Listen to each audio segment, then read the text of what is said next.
دوہری شہریت رکھنے والے سرکاری افسران کا مکمل ریکارڈ جمع کرنے کا فیصلہ کر لیا گیا ہے۔ ذرائع کے مطابق اسٹیبلشمنٹ ڈویژن نے گریڈ 17 اور اس سے اوپر کے افسران کی تفصیلات طلب کر لی ہیں۔ دوہری شہریت رکھنے والے سرکاری افسران کا مکمل ریکارڈ جمع کرنے کا فیصلہ کیا گیا ہے۔ ذرائع کے مطابق اسٹیبلشمنٹ ڈویژن نے گریڈ 17 اور اس سے اوپر کے افسران کی تفصیلات طلب کر لی ہیں۔ مزید جانیں گے نمائندہ ڈان نیوز طاہر شیرانی سے۔ جیتا ہے جی، اسٹیبلشمنٹ ڈویژن کی جانب سے تمام جو وفاقی وزارتیں ڈویژنز اور محکمے ہیں ان کو یہ خط لکھا گیا ہے اور تفصیلات مانگی گئی ہیں کہ دوہری شہریت جو رکھنے والے افسران ہیں گریڈ 17 اور اس سے اوپر ان کے قوائف جمع کروائے جائیں،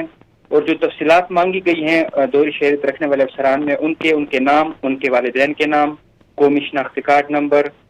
سروس گروپ ایکس کیڈر، دوہری شہریت افسران کا جو موجودہ تخمہ ہے، تعیناتی کی تفصیلات ہیں، اور اس کے ساتھ ساتھ جو موجودہ اسکیل اور دوسرے ملک کی جو شہریت رکھتے ہیں اور اس کی جو تاریخ ہے وہ طلب کی گئی ہے۔ اسٹیبلشمنٹ ڈویژن کی جانب سے جو دوہری شہریت کی افسران کی تفصیلات مانگی گئی ہیں وہ اس لیے مانگی گئی ہیں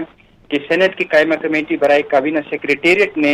اسٹیبلشمنٹ ڈویژن سے تفصیلات طلب کی تھی، جس کے بعد اسٹیبلشمنٹ ڈویژن کی جانب سے یہ مکمل ریکارڈ جمع کرنے کا فیصلہ کیا گیا ہے، اور جو تفصیلات اسٹیبلشمنٹ ڈویژن کو موصول ہوں گی اس کے بعد اسٹیبلشمنٹ ڈویژن کی جانب سے یہ تفصیلات سینٹ کی قائمہ کمیٹی برائے کابینہ سیکریٹریٹ میں جمع کرائی جائیں گی۔ طاہر شیرانی، بہت شکریہ ان تفصیلات کے لیے۔